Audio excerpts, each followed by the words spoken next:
Kosa kubwa ambalo unafanya ni wewe umejigundua kwamba una vinyama ama una maotea sehemu za siri. Sasa kosa lako ni kujificha, na ukweli ni kwamba kadri unavyojificha kutafuta suluhisho, maana yake ni kwamba unaendelea kukaa kwa muda mrefu na changamoto yako hiyo, na kadri ambavyo unaendelea kukaa nayo bila kutafuta suluhisho, kuna siku utapata vidonda katika sehemu za siri. Je, utafurahia usaha ambao unakutoka?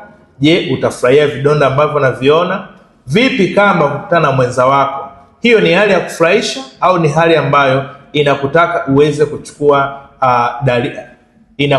uweze kuchukua hatua haraka kwa ajili ya kutibia changamoto yako hiyo?